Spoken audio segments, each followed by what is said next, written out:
Welcome to the hottest entertainment blog on the internet today, the A-List. I am your host, the Game Changer, Wes Truth.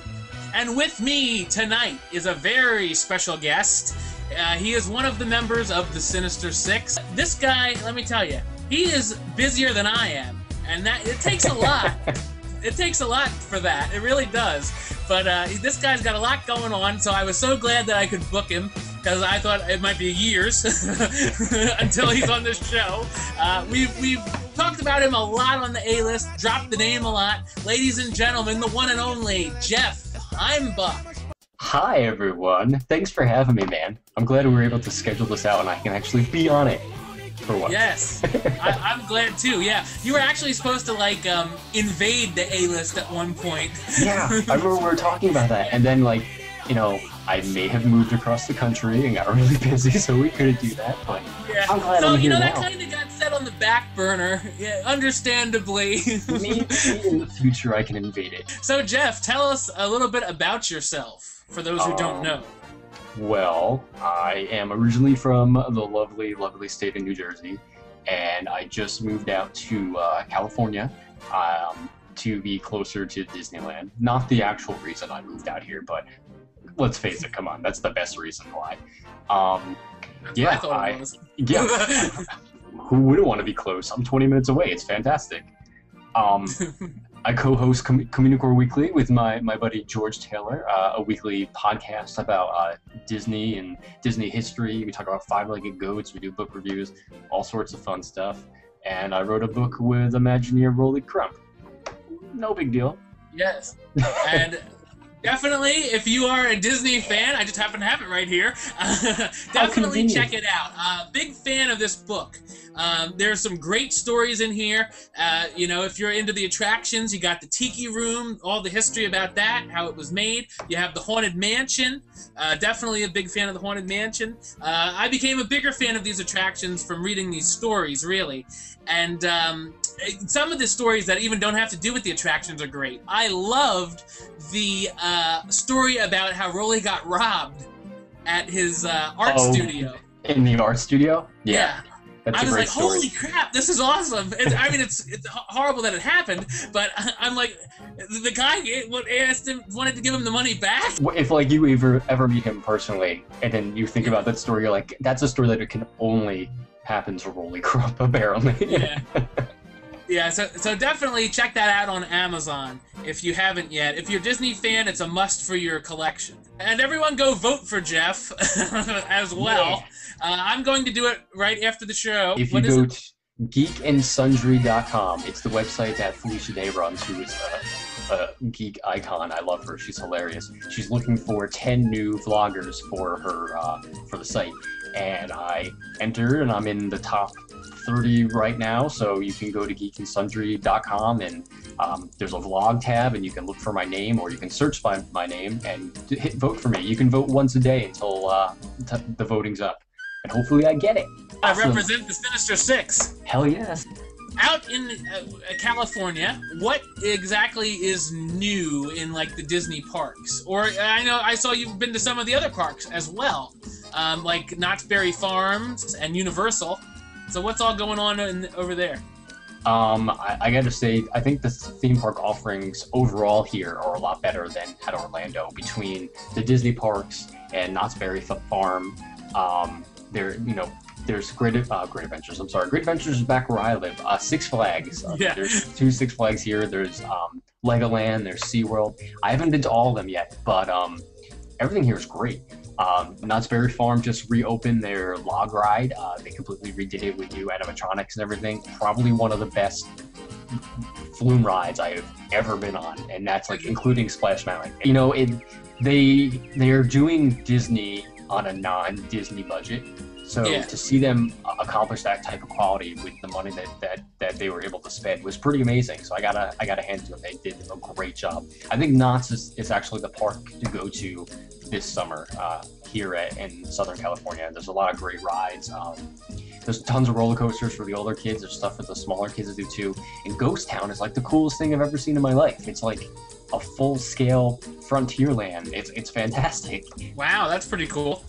Without the Country Bear Jamboree, I assume. Yeah, which is unfortunate because I do enjoy the Country Bear Jamboree. Yeah, and you don't have that in Disneyland either. No, that's super upsetting. I don't like that.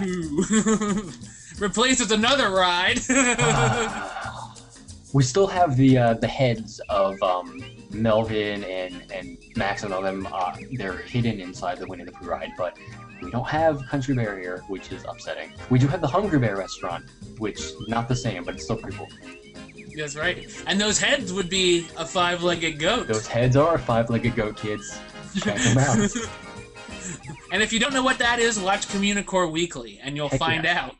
Every week. I'm a big fan of that show, too, by the way, I must say. Thanks. I'm not. Hopefully, we try to be shorter than the other podcasts. We try to do it under 20 minutes every week, because we know everybody can't listen to an hour-long podcast all the time. So, 20 minutes, we're in and we're out. And we try to jam-pack a lot of stuff into the show every week. You have nice segments, and it's always fun. You always know it's going to be a fun time when you see a new Commuincore Weekly. Thanks, buddy. I appreciate that. Yeah. You know, I'm all about kissing people's butts. You know? How's Cars Land? Alright, so the background, I'm not the biggest fan of the Cars movies in general. Me neither. They're okay. They're not that great. Not Pixar's greatest. However, Cars Land, I think, is a really nicely themed area, and it really, I think, elevates California Adventure to a whole other level that it was missing beforehand. The Radiator Springs Racers ride, I think, is fantastic. The animatronics, they do things that I've never seen animatronics, especially car animatronics, do before. So it's definitely a must-see ride. It just turned a year old about like a week or two ago, and the crowds are still massive there, especially now that it's summertime. It's unbelievable, but it's a lot of fun. I think it's fantastic. So it's basically the Toy Story Mania of California Adventure, even though Toy Story Mania is in the park. Both their lines are about. Actually, you know what? Maybe Toy Story Mania is a little shorter lately, but Radiator Springs is consistently like 180 minutes, 220 minutes. It is out of control. Do they have fast passes for it? Yeah, but if you're not there in the morning when the park opens, you're not going to get one. They're generally gone probably like a half hour after the park opens. So, yeah, basically, if you're a Florida fan and you don't know much about California, it is the Toy Story Mania of Disneyland Resort. Yeah. and your arm doesn't hurt when you get off the ride because you're not pulling on the stupid pull stick the entire time. But, yeah, I definitely want to check it out. It looks like a really beautiful part of the park, the Cars Land. It absolutely is. And when you come out here, I'll have to show you, of course. Oh, yes, and we'll definitely have that on the A-list, of course. Of course. When we have our next meetup, which is hopefully going to be soon. Hopefully soon, buddy. You're very outspoken online about certain Disney things, and I applaud you for it because you will stand up for what you believe in, and I love it. I have no idea what you're talking about, Wes. No idea what you're talking about.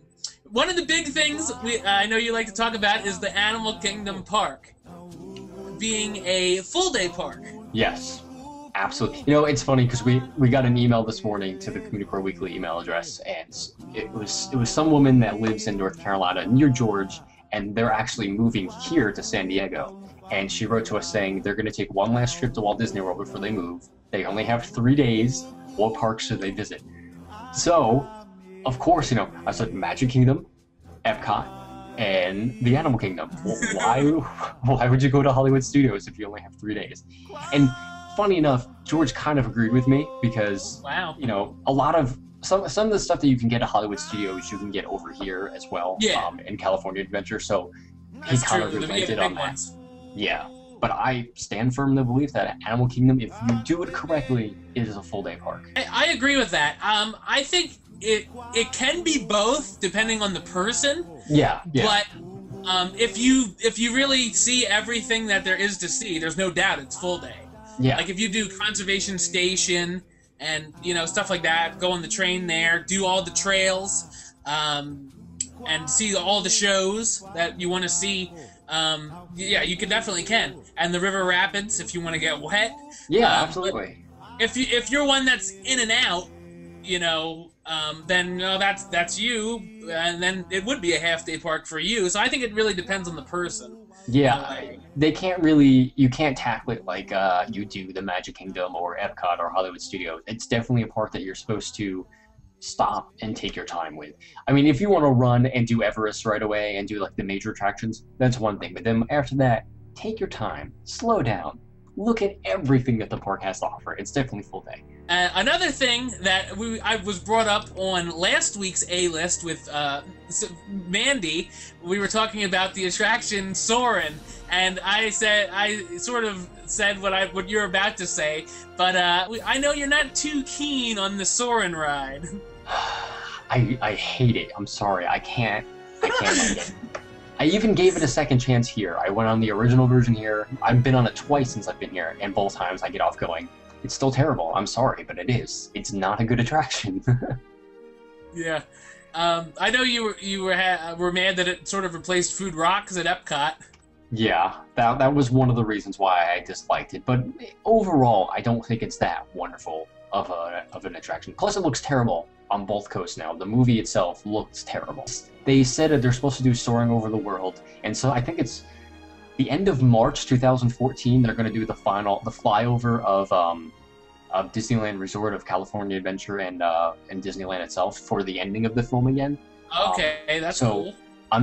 As much as I dislike it now, I'm definitely going to be in the park there again, just so I can wave and be like, hey, look, I'm on this terrible ride now. When I do come out there, though, I gotta go on there with you, and I'll have to sing the Soarin' theme song. Soarin', Soarin'.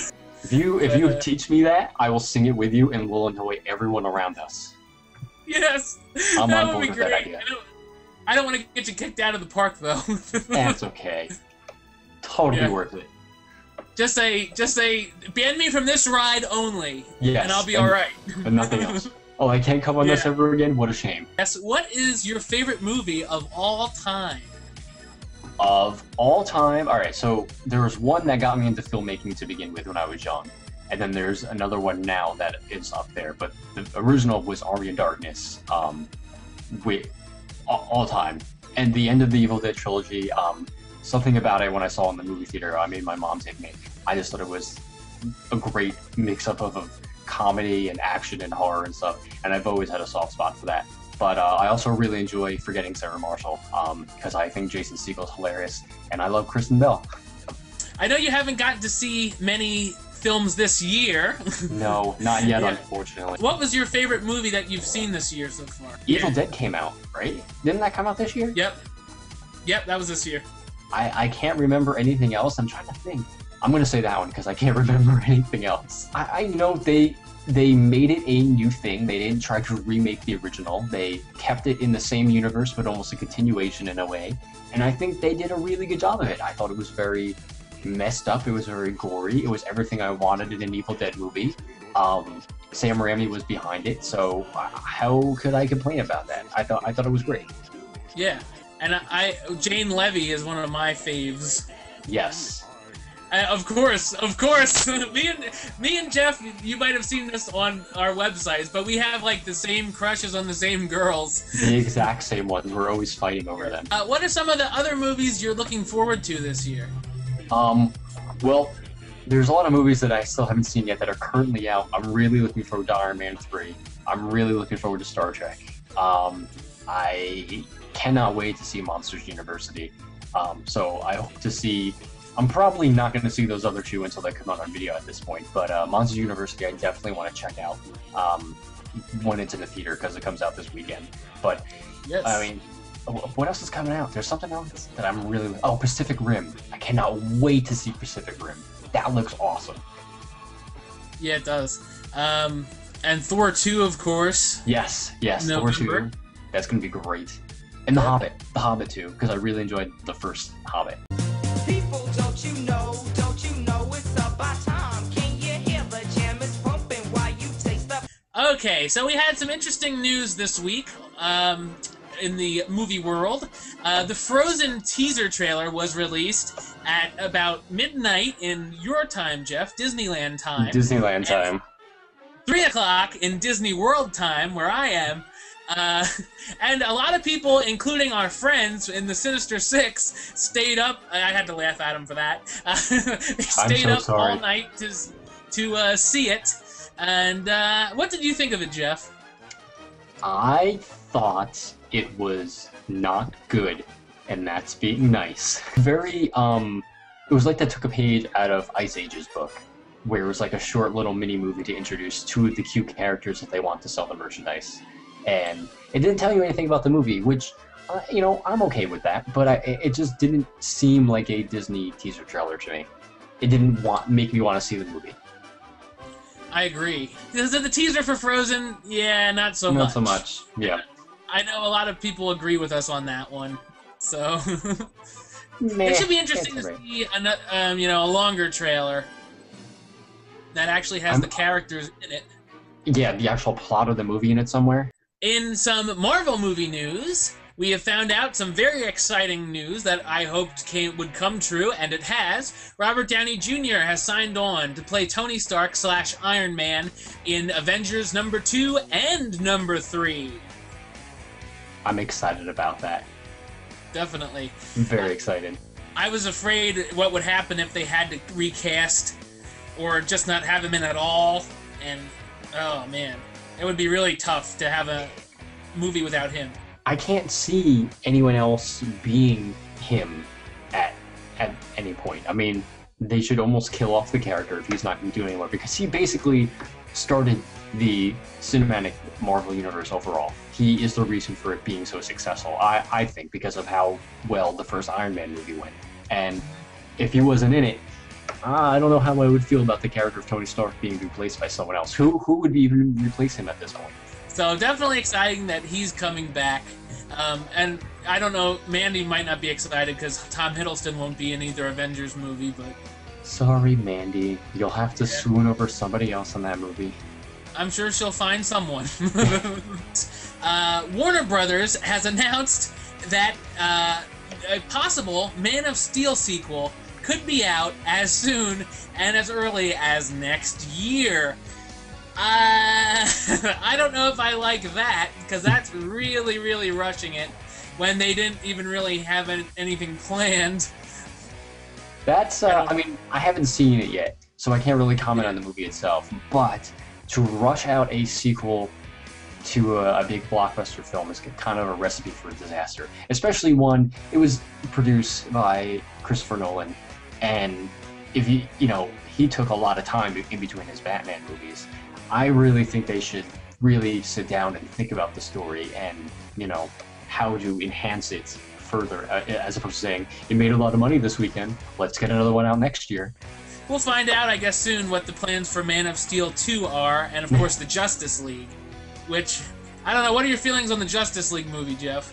I don't know. It's too early to say. I guess I'll wait until I know exactly what characters are going to be in it and what storyline they're going to do. But, I mean, Marvel did really well. Granted, they had a whole universe built before they put them all together, so I'm cautiously optimistic that maybe they'll work backwards and have a really awesome Justice League movie and then have individual movies after that.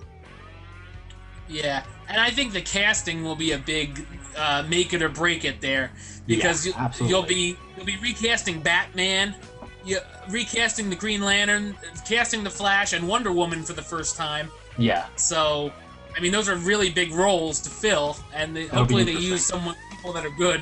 Yeah. Keeping along with the comic book movie news, because we're both big comic book fans. Heck if yes. you couldn't tell. Yeah. Sony has announced the release dates for Amazing Spider-Man number 3 and Amazing Spider-Man number 4. This is very surprising there. June 10th, 2016 for number 3, and May 4th, 2018 for number 4. So every 2 years they're going to be coming out. So Mary Jane Watson's role has been pushed back to the 3rd film, so she won't be appearing in Amazing Spider-Man number 2, which is kind of odd, because they cast her for a reason. And let me guess, that's another girl we both like. Yeah, she's quite adorable. Yeah. We have to fight over her. Woodley? Yeah. I don't even know how to pronounce her name, but she's cute. Yeah, so hopefully we were saying they set it up right, because chances are another one of our favorite ladies is going to end up biting the dust in this one. I don't think that's really a spoiler at all. Only if you've never heard of Spider-Man. Yeah. And so hopefully that happens at the end, and that will set up number 3. I'm not sure what they could do for number 4. I guess it depends on what, how they actually take the story. I mean, maybe they won't kill off that major character we're talking about in number 2. Maybe they'll save that for number 3 for some, the way she's killed off in the comics, it doesn't mesh with the characters that are in 2. And if they were to add this third villain to the second movie, you run the risk of it being too many villains, I guess. There already are 3 villains technically in this new one, because you have Electro, you have the Rhino, and then whatever the shadowy figure was at the end of the first one, whoever that winds up being, whether it's Norman Osborn or someone else altogether, who knows? But I'm sure he'll factor into the movie somehow. I'm sure. You don't want to pack it with too many bad guys. Also, in movie news, Jurassic Park 4, once again, was given a release date. Hopefully this time it stays. Where it's looking at a summer 2015 release. And what are your thoughts on Jurassic Park 4 as a whole? I've already waited, how many years now? 10, 15 years? I guess I can wait a little bit longer. 3 wasn't the best, but I really enjoyed the first one. The second one's okay too, but I'm curious to see where they take the characters, especially if they bring old ones back and reunite some of the original cast. I'd definitely be curious, provided they don't do that stupid super soldier messed with the dinosaur DNA thing that they're talking about. Yes, the government now owns the dinosaurs and are strapping weapons to their back. I'm reading that, I'm like, is this April Fool's today? I can buy them bringing dinosaurs back to life. I can't buy them cloning them and splicing them with soldier DNA. That's just ridiculous. One thing I really hope is that they take it back to the original Jurassic Park itself and not the Site B crap every time. Yeah, I'd be curious to see what the island looks like now that they, in the books, they bombed the island, so it didn't exist. But they didn't do that in the movie. So now that it's been, 15 years after that island's been sitting there abandoned, I'd be really curious to see what it looks like now and what's going on the island.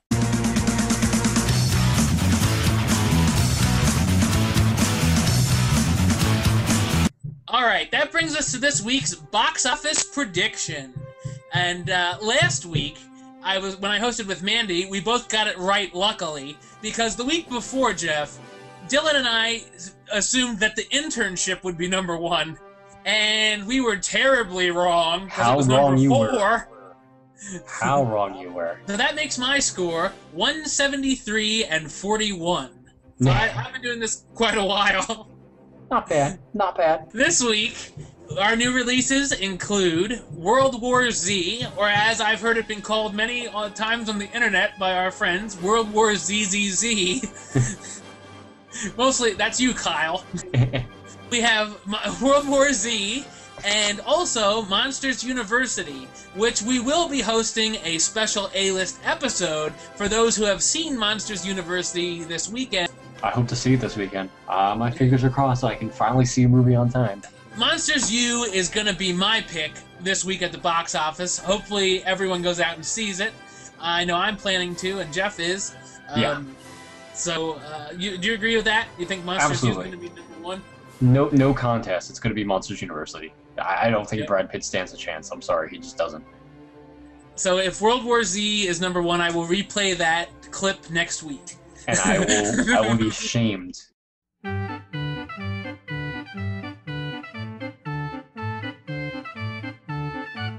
Now we move on to this week's trivia question. Last week we had the Superman trivia question because of Man of Steel opening, obviously. The question was, what is the name of the Superman villain from the 5th dimension who can be defeated by making him say his name backwards? And the answer is, we're going to take our best jab at saying this one, Mr. Mixoplitic. What do you think it is? I don't know. I'm not even going to attempt to do it. Yeah. I'll say Mr. M. Mr. M, there you go. I would have taken that too as the answer. And Jordan Meinhardt, a friend of the Sinister Six and the A-List, got that right. So he is entered into the Raffle of Doom. And if you don't know what that is, every week when you answer my trivia question, you're entered into the Raffle of Doom, and you have the chance to win my new book when it comes out, the 2013 A-List Movie Review Yearbook, which is filling up pretty fast. I have 82 reviews so far just this year. Nice. So, very nice. So it's going to be pretty packed, full of reviews. And Jeff wrote a nice little ditty on the back of my last book. Definitely the best quote I ever write gave. one for this next book. This week is a Monsters, Inc. question because of Monsters U release, and it is, in Monsters Incorporated, which Toy Story character can be found in Boo's room? And Jeff knows, but he's not allowed to answer. I can't answer. In all fairness, I didn't know until you told me. Yeah, well, yeah, I leaked it, but so for all you Disney and Pixar fans out there, I know there's a lot of you that watch this show. You can put it on YouTube, the answer. You can tweet me, you can Facebook me, whatever the answer may be. Let me know, and I'll let you know if you're right and if you're into the Raffle of Doom.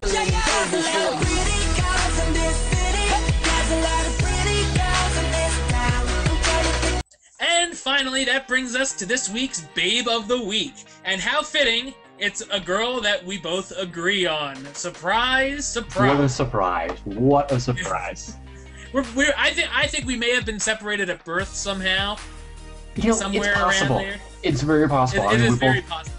Both born on the East Coast, so it's very possible that that happens. Yeah, I don't know whose parents are whose, but whatever.